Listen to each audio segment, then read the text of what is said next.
Jesus, Jesus.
Hallelujah. Hallelujah. Mani wamugisha kandi bagirire neza. God bless you so much and do good to you.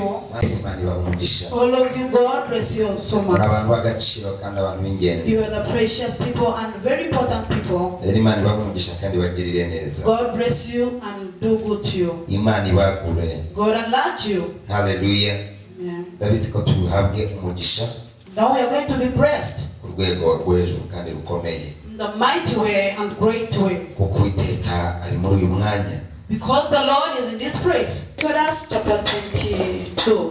Umurongo wa 25.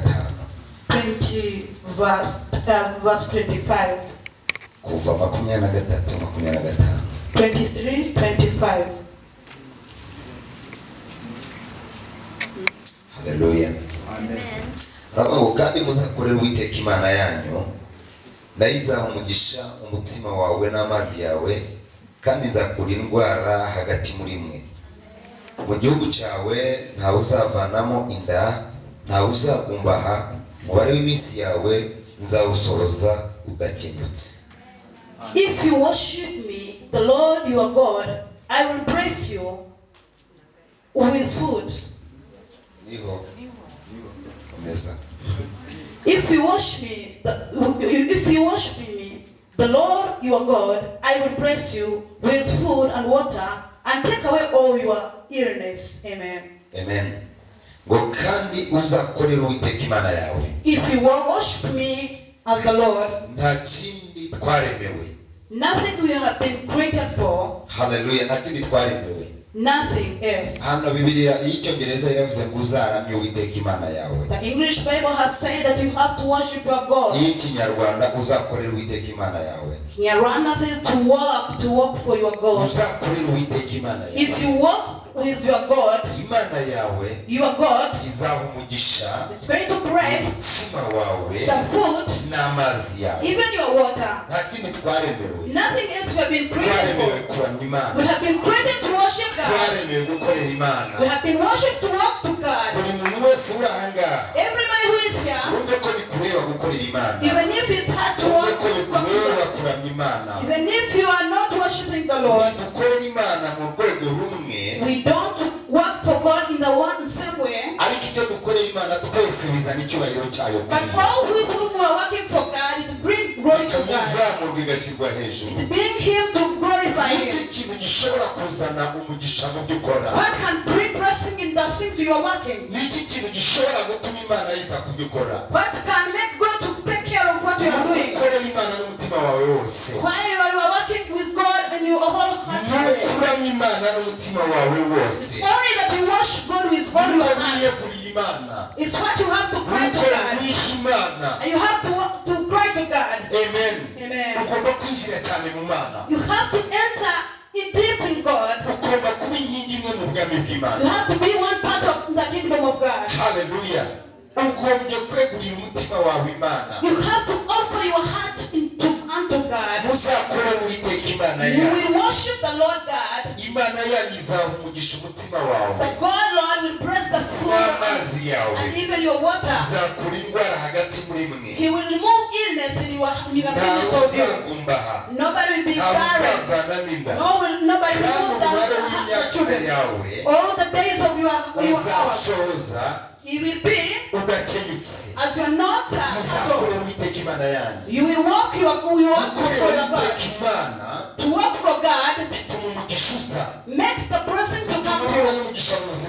Makes to have blessings in your life. You need blessings. For your food, nobody will walk the children. Nobody will be barren. The days of the number of your days, you will never be cut off. You will be in the grain of the joy. You will be in victory. You continue to be in victory. You work for your God. If you work for your God, just practice to honor God. Let me tell you, people who doesn't work for God, they are very far from the presence of the Lord. They are very far from God. But the people who work for God, they touch the heart of God. The blessings there are their promise. Hallelujah. Don't wait the blessing of God when you are not working for God. When you don't have zeal for the Lord. And the people who are not working for God, they are down and they are backsliding. Almost to backslide. Work for God makes us to be righteousness. Makes us to be holy. Waiting God. The English Bible says is to worship. Worship is honoring. It's honor. Worshiping is honor. So worship in the morning, worship in the evening, worship in the afternoon, all the hours you worship. As you continue worshiping God, that's the way how your doors being opened. It's David who said that I was old, now I was young, now I'm old. The days I have lived, I have never seen my righteousness. I have never seen the son of a righteous. The blessings that is the blessings of promise. You will never be given the blessing when you have never step of serving God. Which works will follow you? Amen. Amen. Today, Africa yose imiri bukuriya mugabo wa Tanzania mu president. All Africans are remembering that past president who has passed. Abantu bose barababaye. All the people are very pain. Why are people full of pain? Works. Works for people. Works which he was doing to his nation. Works will never be forgotten. Those are the works which are speaking everywhere. Works. No doubting that today his works are following. He's going with them. Yeah, all the orphans are going with them. The widows are going with them. He has preached good news. People has come to Christ because of him. That is the works which you follow him. If today the king has called you, his works can follow you. You have works. Works which you are doing for God makes us to have blessing. Only the little water. Yes, even the food and be not satisfied. The heart continue to have. Continue has the heart continue to have. We are practicing to work for God. itangiriro ibice 27. Genesis 27. Hallelujah. Reka tujye ibice 27 bitangiriro. Let us go there. 27, 28. Yate wagezeyo. Gadusome.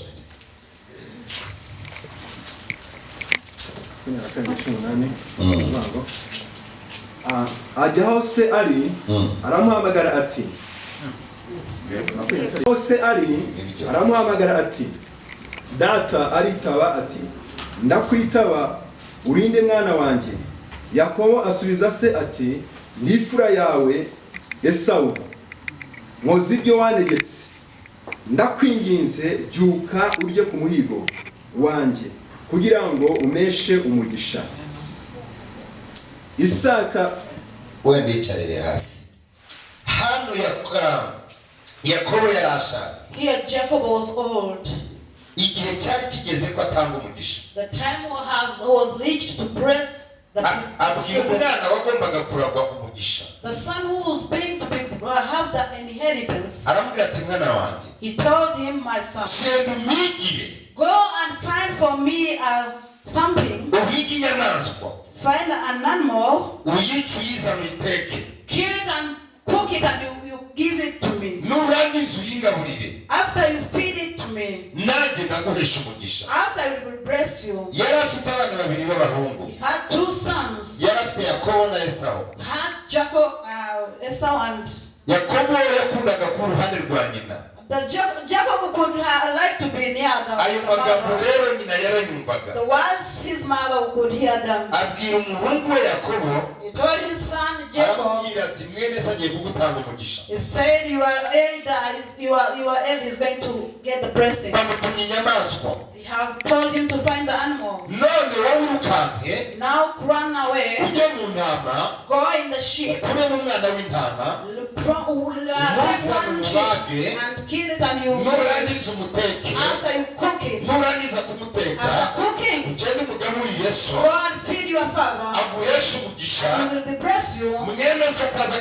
So your elder could not take a blessing before you. He did it the way how the mother was saying. The one was doing the way how the mother was saying. Jacob didn't come. His eyes was closed. After Lord, he took the sheep. He killed it. Cooked it well. He came to the father. Say they have come now. Which you have called me. I have got it. When you go down, what has happened to you? Why have you got that animal quickly? Why Jacob? He wants to bless his children. Why is asking the son to bless them? First of all, to find the children. Why has told the son to go far? And he has some animals that are here. No blessing for you. Don't wait the blessing to find him. It's you to find the blessing. Don't wait the blessing will get you in the house. It's you to go to find the blessing. The blessing to find it in his heart. And not come the way how you say. To find the blessing is very hard. Nothing to have find it is very hard. To get the power of God is hard. To be near to God is very hard.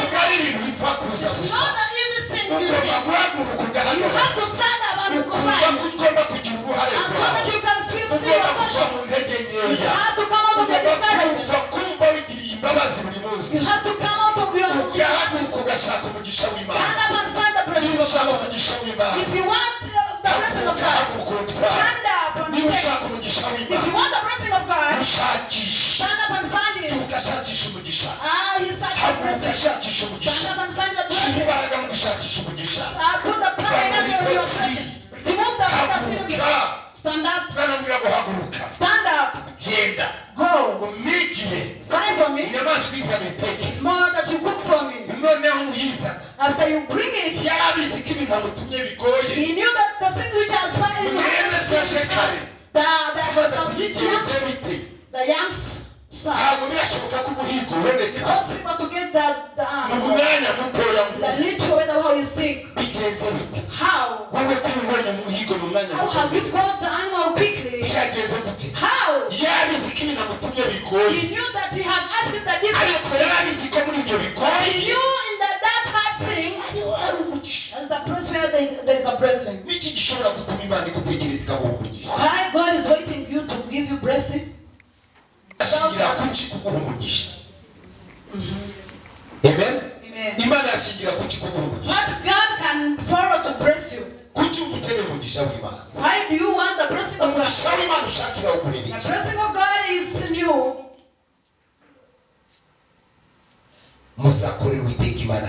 You will serve your God. He will bless your food and your water. Nobody will move the out. Nobody will be barren. The days of your years will be fulfilled without being cut off. Nothing, no blessing for nothing. No blessing for nothing. So, born again Christian, we are trained to the things. You sit down. You say that one day He will do miracle to me. How could He do it? Isaiah, God told a prophet to come to him. He told him, just give the inheritance to your children because you are going to die. Isaiah just said, God, you have said it, I have heard it. Even if you have heard it, I have heard it. There is one thing which I want to tell you. It's not the time of me to die. Remember my works. Remember my deeds. After Lord, I request Allah increase my days of the number of days. When you reach great days, what can make you to remind, can people to remind for you so that they can tell God He has done it? The hard time can reach to us. How can we pray to remind God? There is some two children here. They touch my heart. The little girls, two girls. These little girls, they are wondering me. These two little girls make me wondering. Telling to give that to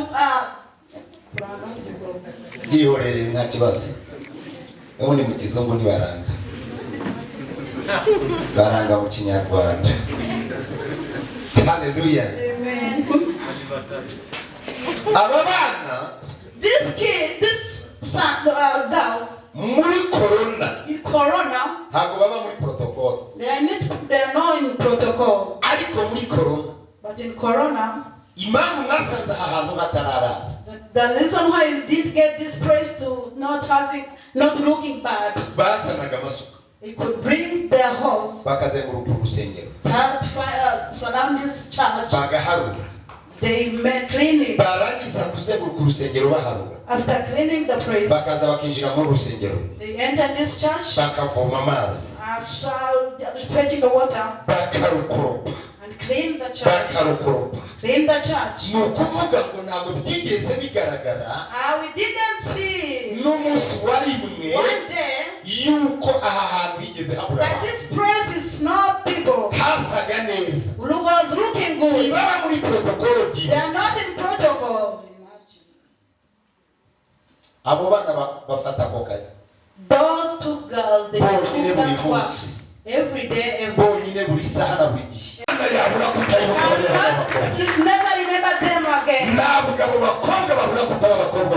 Those girls caused to be serve God. Get the grace of God. Even our water. basukaho amavuta abantu nk'abo Imana ihagurutsa kandi Imana ikorana n'abibone Imana ikunda abayikunda niyo mpamvu nkunda bankunda kandi abashakana umwete nibo bazambona kubera iki Imana ikunda abayikunda kuki Imana haleluya nkunda bankunda kuki Imana yita ku bayishakana umwete tugomba gushakana Imana umwete tugomba gushaka imigisha y'Imana tugomba guhaguruka tukajya kunyaga iminyago kuko iminyago yacu hari imbaraga z'umwanzi ziyiryamiye tugomba gutsinda umwanzi kugira ngo tumwake iminyago imirimo yawe izaririmbwa ari uko wishe Goliyati atarapfa uzakomeza uragira ihene ariko Goliyati arapfa igice ukoreramo kizahinduka the place you are working will be changed. Dawudi yagiye ku rugamba avuye mu ihene. David went to the war when he was coming to the amaze kwica Goliyati yagarutse after killing Goliath, he came to the kingdom. umugisha wose ushaka All the blessing you need, ugomba guhaguruka you have to stand up and fight for it. Hallelujah. Lift up your hands and pray, glorify God. Be the friend to a pastor. Be near to him. Tell him that I need blessing. Amen. Here can I get a blessing right now? I need a blessing. I need some people here. I need a blessing. Why God has said that you have to test him with the 10%. So that he can bless us. Why have we asked the 10% to bless us? If you give the 10%, you offer blessing. I'll take you to the next blessing. Stand up and if you don't have a job, find your job, your own job. Go in the house of God. Say that, oh Lord, I'm standing. I'm going to work for you. Now do for what I want. In that church.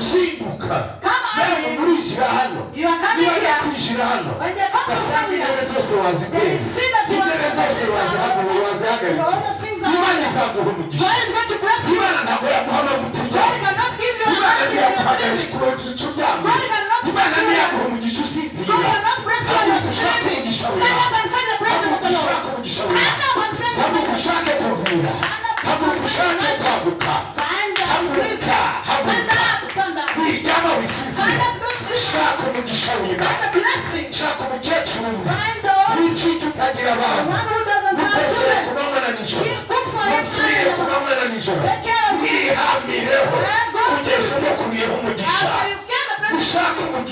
Find the blessing. Don't sit on it. Don't wait that one day.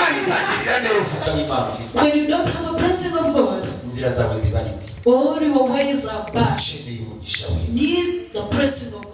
You need the blessing of God. You need the blessings of God. You need the blessings of God. You need the blessings of God. You need the blessing of God. You need the blessings of God. Just pray and you get blessings. Pray when you're rich. Pray when you're rich. Pray when you're pray when you're building houses. Pray when you're Imana irashaka kuvugana nawe ariko singira igihe cyo kuvugana n'Imana igihe cyo kuba imbere y'Imana ikintu maze kubona mu myaka maze mu maso ikintu Imana itangira ubuntu ni kimwe agakiza gusa ariko niba ushaka amavuta uzayabona kuvunnye ariko niba ushaka ubukire uzabona abo kuvunnye mu iterambere ryose ushaka ikubiza icyuya irakuvuna n'amazi yawe araza ati data umuhigo ndawuzanye arambwira ati ko bikoroheye kubona bigenze gute nuko siko nabyifuzaga kuko umugisha uva kure umugisha wa Yakobo yarawuringanije ntabwo wari uwewe udagomba kubona ubundi wagombaga kubona umugisha n'Esawu. Haleluya. Muchuke muhagarare. Stand up and wake up and stand. I love the people who loves me. Who serve for in me will get me. nibo bazambona will get me. muto Just be fruitful. ubabonye baboneho imbuto Anybody who is you will see the kuko fruit. n'abakozi b'Imana Because that you are the servants of God. atari ukuvuga gusa It's not speaking only. ahubwo mugaragareho imbuto Even be fruitful. mugaragareho imbuto Be fruitful. babasoromeho imbuto They get fruits from you. imfubyi zibasoromeho imbuto The widow, the orphans can get fruits abapfakazi from you. babasoromeho imbuto Widows can get blessings from you. uzamuka ku itorero basoromeho imbuto The church can get you a fruit. igiti yesu yabuzeho imbuto The tree which Jesus has never seen the fruits, yarakivuga he cast it. ko kirakivuga Why? Why he cast the tree? icyakagombye kuba muri icyo gihe cyari gifite imbuto Could have the seeds. akigeze hakibuzeho imbuto He didn't see the fruit on it. asanga nta mumaro He said nothing. These trees cannot do nothing. arakivuma He cast it. cyangwa umuntu ukwegera umubarize ngo igiti gifite imbuto Look to a neighbor and ask him, do you have fruits? cyangwa igiti kitagira imbuto Or you don't have fruits on you? amen Amen. mbarize umuntu ukwegera ngo igiti gifite imbuto Ask your neighbor, are you a tree which has fruits? muzi ko tubaye ibiti bifite imbuto If we can be tree which have fruits, guhindura isi byatworohera to change the world can be easy. murabizi ko byatworohera guhindura isi You know, can be easy to us. isi ikeneye imbuto The world needs fruits. ikibazo gihari The problem which is there, ibiti byose bihari nta mbuto bifite all the trees which are there, they are not fruitful. nta mbuto bifite No fruits. uzi ko uri mu mudugudu Do you know to be in your place? wakwimuka ntibazamenye ko wavuyemo When you are shifting, they cannot even know that you are not there. waba uri mu muryango When you are in your family, wawe ujya kure ntumenye ko wagiye when you are very far, they cannot even recognize that you was no longer there. waba uri mu itorero As you are in church, wasohoka ntitumenye ko wagiye when you go, nobody can understand it. igiti gifite imbuto Be the tree which is fruitful. igiti cyeza imbuto Be a tree which can igiti have. kidafite imbuto The tree which is not fruitful, yesu yahisemo kukivuma Jesus said, I have to cast it. noneho ndimo ndibaza Now I'm asking myself, wowe uri aho wabura igiti gifite imbuto you are here or me, or you are, cyangwa uri igiti kidafite imbuto or you're not a tree which is not uri a umuntu fruit. w'akamaro mu muryango Are you a important person to the family? bagusoromaho imbuto Can they mu grow fruit? mudugudu bagusoromaho imbuto Once you are living, they can get ariko fruit from avuga you. ko zabaye nkeya byagenze gute haleluya amina ko zabayeho nkeya Amina and literal. Why? Why? ikintu kizakwereka ko umuntu akora ikintu The sim can show you that the person is doing iyo uri something. kukivugaho When you are speaking to that sim, abavuga ngo bibwirizeho pasita he can say, ariko preach. ikintu kizakwereka ko icyo kintu When you see the person kidahari is not there in him, nta kindi nongeyeho I think I have added on. ariko iyo uri muri uwo mwanya But when you're on that iyo path, uri muri icyo gice when you're in that praise, aravuga ngo haleluya and that brother can bwiriza say, amen, ubutumwa say, abari preach. bafashwa Can be helpful. tugomba kuba igiti cyeza imbuto You have to be a true bizakorera uwiteka imana yawe Work with your bizaha God. umugisha umutima You wawe bless your food. bizaha umugisha amazi You yawe bless your water. ntawe uzakuramira Nobody will remove ntawe us. uzakumbaha Nobody will be barren. wowe imyaka yawe All the days of izasohoza the- udakemutse All the numbers of the days will bizakorera uwiteka imana You yawe will serve your nitoze Lord. gukorera uwiteka imana yawe Practice to serve your umuryango God. bagusoromeho imbuto Your family can get umukozi fruit. wawe mu rugo agusoromeho You imbuto are servants of ababyeyi bawe bagusoromeho imbuto You are children of abana God. bawe bagusoromeho imbuto You are children of God. abaturanyi bagusoromeho imbuto Neighbors and abantu neighbors. bose mubana bagusoromeho All the imbuto people get igiti fruit. cyeza imbuto The tree can urusengero tugusoromeho imbuto Can get fruits from you. dukeneye abagore n'abagabo We need women and men bahagarara n'umurimo w'imana to stand with the work of God. dukeneye ba mariya We need Mary. dukeneye ba tabita We need Tabitha. dukeneye abagore n'abagabo We need women bahagarara and n'umurimo men w'imana to stand with the work of God. dukeneye abantu bahagarara n'ubwami We bw'imana need the people to stand with the kingdom of God. dukeneye abasore bahagarara n'ubwami We need bw'imana youth to stand with the ntabwo kingdom of wananirwa God. guhagarara n'ubwami You bw'imana cannot stand. nababwiye ngo ndimo ndibuka abana b'abakobwa I told I remember that babwira intumba z'aho bacaga don't babigenzaga They know how they can do ariko it. bamenye neza But they knew very well. reka mbabwire I tell you, imigisha tuyifata abandi basinziriye the blessings we get them when others are sleeping. ugomba kuba maso You have to be alert. numbaze uko babigenzaga You don't know the way they could do, ariko baraseseraga but they could enter. iki gihe turabizi neza ko In these days we know very well, protokolo ntizashobora kujyayo no protocol will go there. abaririmbyi ntibazashobora kujyayo Singers will not go there. reka twe dusesere Let us just pass reka somewhere. dusesere Let us pass somewhere. reka tujye gutwara umugisha Let us take the blessings. reka tujye kuyora umugisha Let us get the blessings. barazi They came.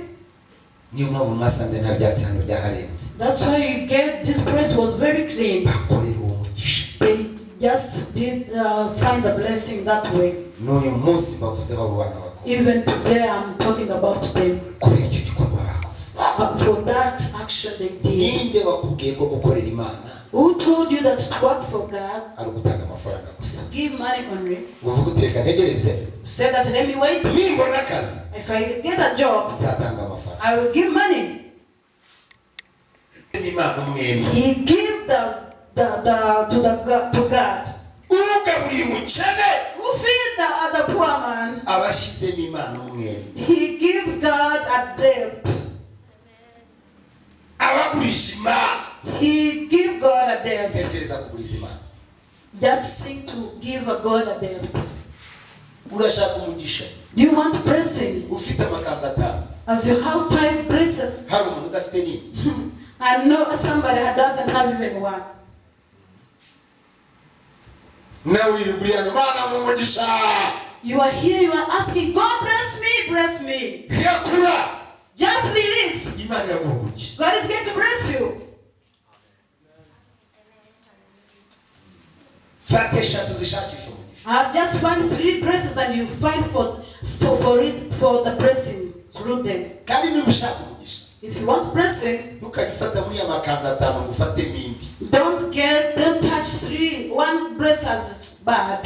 jya ufatamo inziza Find a smart one. kandi yayindi ukunda cyane The one you love most. kuko bibiliya avuga ngo ubibarira The Bible says the person who sows is crying, azasarura aseka going to have it as is laughing and very happy. ntabwo nzi ubibaseka I don't know the person who sows is happy.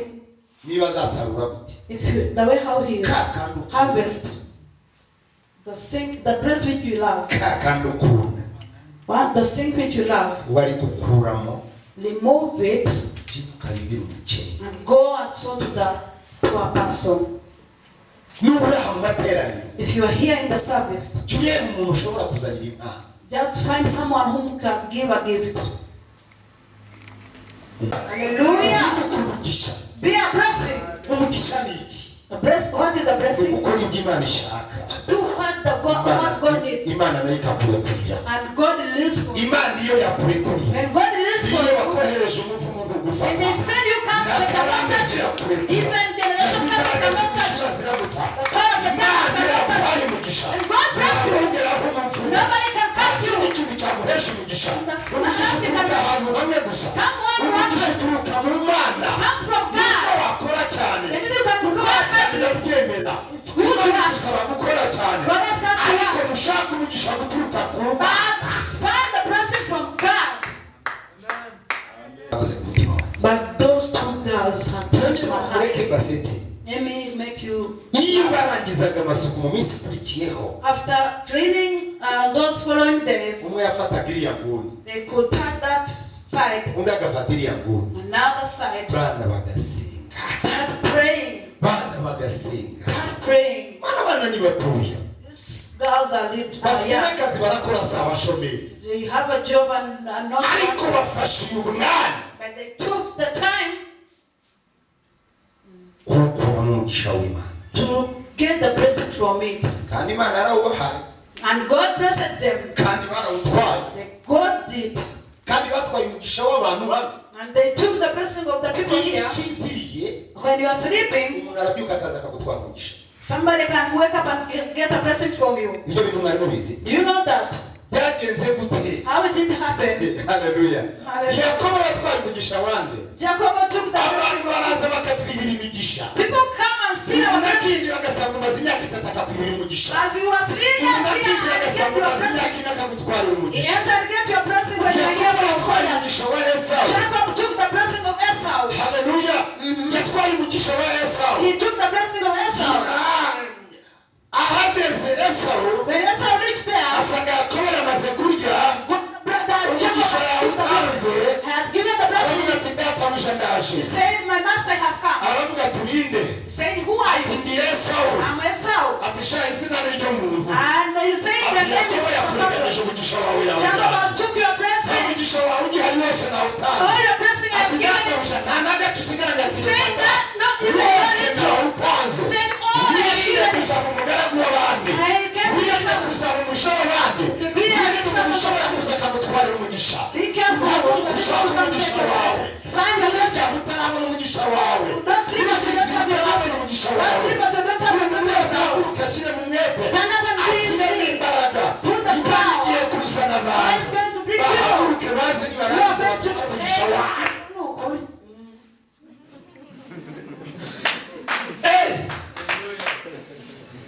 Jye nagiye kubona mbona umwaka urikubye. Me, I saw the year was double. Ntabwo amateraniro agihari mu rusengero. No service in that church.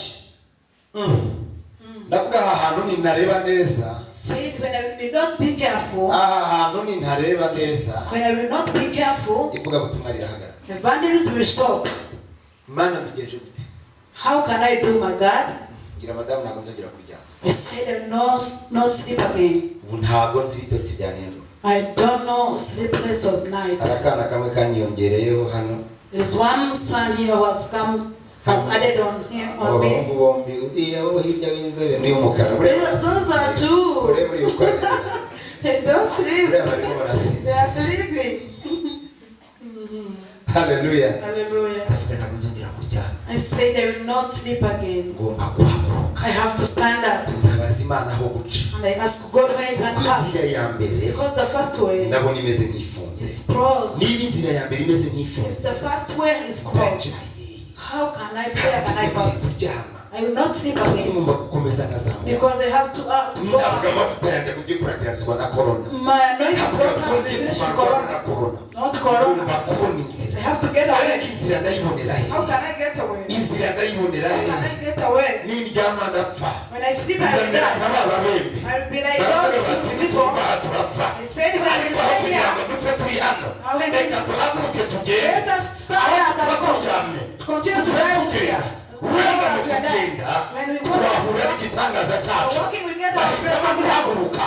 Nubwo bababazwaga n'ibibembe. Even if Baragenda. leprosy, Baragenda n'ibibembe they byabo. walked with their leprosy. Baragenda. They walked. Baragenda. They walked. Baragenda. They walked. Baragenda. They walked. Bahisemo kudapfa bijya. They decided not dying because Bahisemo guhaguruka. they decided to stand Bagashaka ahantu bakura kubaho. so that they can get. Imana ikoresha kwa guhaguruka. God used that to stand. Imana yari itarakora batarahaguruka. God didn't work until Ariko they were bahagurutse sitting. Imana irakora. When they stood up, they Imana were right. ikoresha imirindi yabo. God used their Kuva nawe moves. imirindi y'ababembe. See the moves Uzi of the imirindi y'ababembe. see the moves of Imirindi the y'umunyantege nke wahagurutse.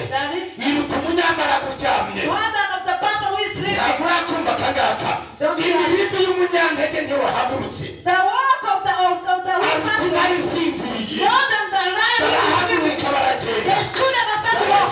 They walked. Imana ikoresha imirindi God yabo. used their move. Ingabo zari zagose igihugu zije kugitera. The soldier who was Yesu serving the imirindi yabo they had them demons ibatera ubwoba. was very, very Yumva hard. n'isi igiye kuriduka. They see the world is Batangira shaking. kwica. They started to Abandi themselves. bagiye kubona The lepers started to babona say, batungukiye mu migisha. as they are in the Iyo pressure, badahaguruka and they couldn't stand, bari gupfa. they could die.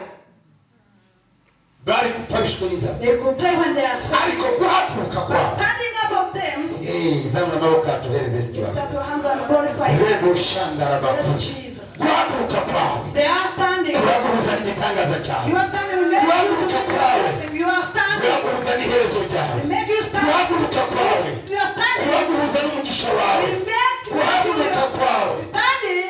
Zamura amaboko atuhereze icyubahiro. Lift up your hands and pray. Guhaguruka kwawe. So you are standing. Turagutwara ku We kintu take you gitangaza. to another hands and glory. Just practice to work for God. Serve God in the place where you are working. Everywhere. You can work for God. You can work in the house of God. You can work in the church of God. You can work in the places. You can work for God in different places. You can work. You can work for God. God can bless you. But God, when created you, He waited you in this time to be a tree which is fruitful. To be a good tree. To be a tree which is important. The tree which is great and precious. What is today can take a time for in you. So now in the time which are coming, hard time, I can tell God, remember the day, the nights. Remember all the nights. Remember all the nights you could not sleep. Remember them. Remember all the nights. And bring the children who sleep. Remember all the nights. Bless my wife. Remember all the nights. And hear my intercession. Hear my prayer. Remember all the nights. Remember all the days. Remember the people whom I called. Remember all the orphans I feed. Remember all the orphans. Remember the servants of God stood with them and bless me. Do you think that there is something God can remember to bless you? I know Amina is literal. See your neighbor and say, remember the days I was remember the interceding days. Remember all the days. Just remember. Find something to remember. What can you remind God? What can make God bless you? Tell your neighbor that God is going to bless you. Hallelujah. Hallelujah. Everything you work for God, God still remembers. Everything you work for God, still be remembered. If there is still remembered. If there's something you worked for God, one day in heaven, we do great things. You never care of the time of life. If there's something you work for God, if there's something you work for God, come out of it. Come out and stand up. Feel the Holy Spirit. Even if the power of God breathes in you, stand by for sign.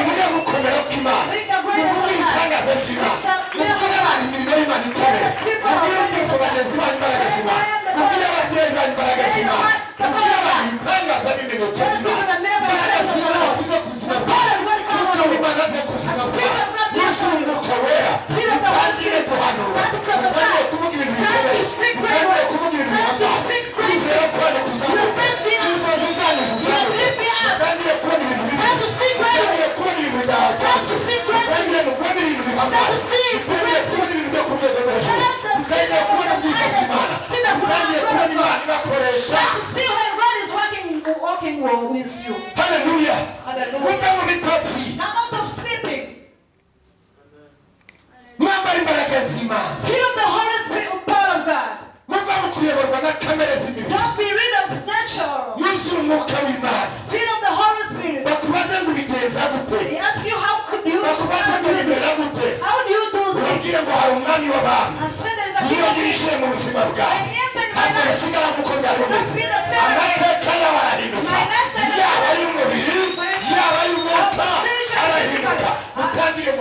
start prophesying. Start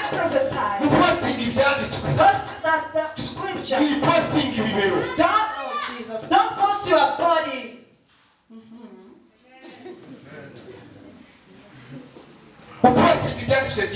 Post the Holy Scripture. Post the prophecy.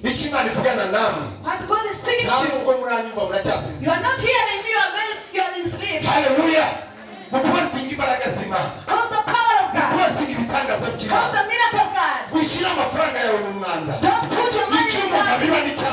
Which you saw is what you see.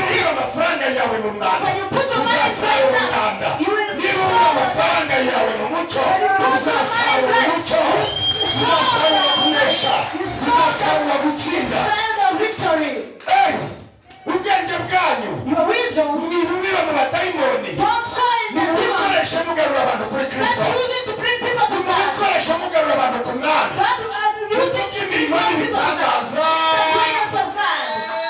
Hallelujah. Hallelujah. I pour all the sin. You are sorry for that. You prophesy. Speak the word of God.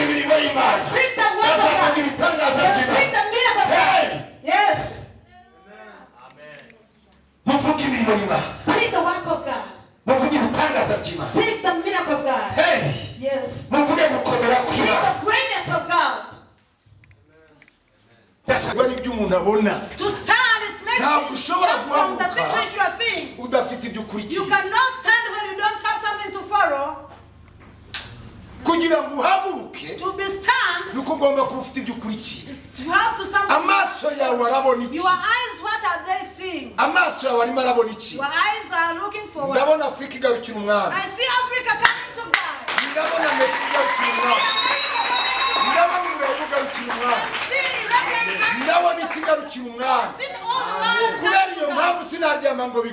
of that, I cannot sleep. Because I see the people. I see the wisdom of God. I see the people.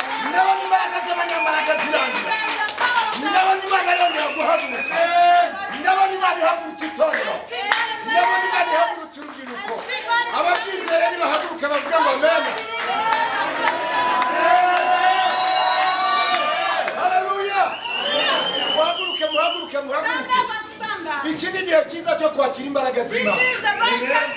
Iki ni igihe cyiza cyo gushaka Imana. Ngo bashaka ubwiza n'icyubahiro. Ngo babishakishe gukora ubwiza badacogora. Abashaka ubwiza n'icyubahiro babishakishe gukora ubwiza badacogora. Living Word Church. Living Word Church. Ndifuza ko muhaguruka. I need you to stand up. Ndifuza ko muhaguruka. I need you to stand up. Ndifuza ko muhaguruka. Mavuta. Because that anointing are here. Muyakire mu izina rya Yesu. Receive them in Jesus' name. Hagize umuntu ubundi akakira ayo mavuta. Somebody receive that anointing. Somebody let him receive that anointing. Somebody receive that anointing. Somebody receive that anointing. Imana yarambwiye. God told me. This prayer I'm praying. Ngo mpagurukije itorero. That I have raised the church. Igiye kunaniza imbaraga z'isi. It's going to deny the power of the darkness. Igiye guhindukira yose. All the world is going to be gutsinda. Everybody wants to win. Somebody wants to win. Gushaka Imana. Let him search.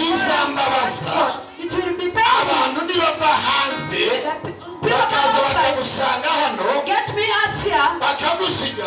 And can leave us. Bakazamuka. And go up. Bakabuka. Be enlarged. Bakagwira. Increasing. Imana ikabagirira neza. God do good to ayo them. mavuta ataramanuka ku buzima. That anointing are not on your life.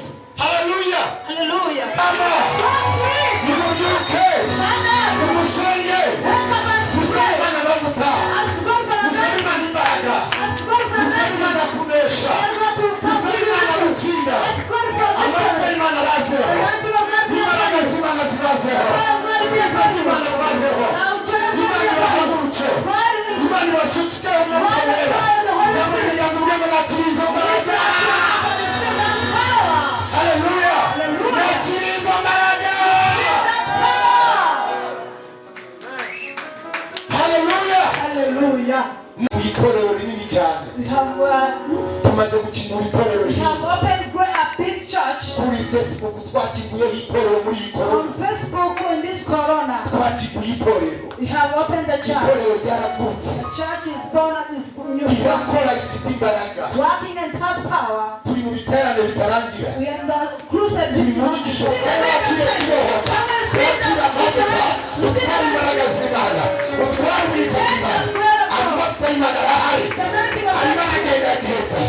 arashaka uwiteguye kugira ngo ayakire. arashaka uwiteguye kugira ngo ayakire. arashaka uwizeye kugira ngo ayakire. agutware ku rundi rwego. agutware mu wundi mwanya. agutware mu kindi gice. zamura amaboko muhereze isi icyubahiro.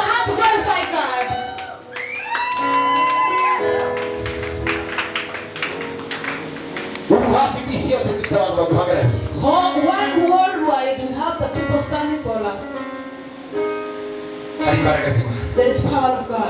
Lift your hands up.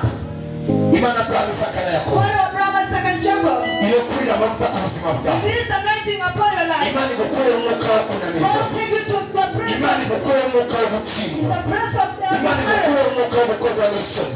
The spirit of Imana igukorera sin. umwuka wo gukenyuka. Spirit of Imana God. igukureho agaze ku buzima bwawe. amavuta y'Imana aguhindure. amavuta y'Imana aguhagurutse. amavuta y'Imana aguterure. Imana imugisha ibiganza byawe. Imana imugisha amaso yawe. Imana imugisha ibirenge byawe. Imana imugisha igihagararo cyawe. Hinduka umugisha mu mudugudu. Hinduka umugisha mu murenge.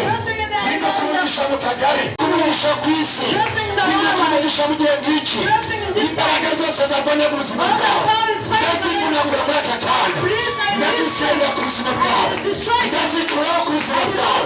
Imbaraga za karande ntabwo zishobora gufata ubuzima bwawe. Ntukamire imivumo karande.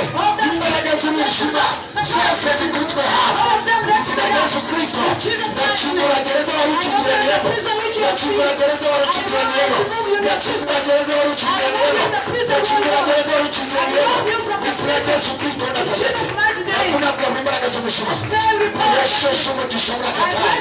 Habwa umugisha winjira. Habwa umugisha usohoka. Imana iguhagurutse. Imana iguha umugisha. Imana ikwagure. Imana ikugwize. Lebo saya. Imana igutware muri uru rwego. Imana turagushimiye. Turagukomera amashyi menshi mu izina rya Yesu.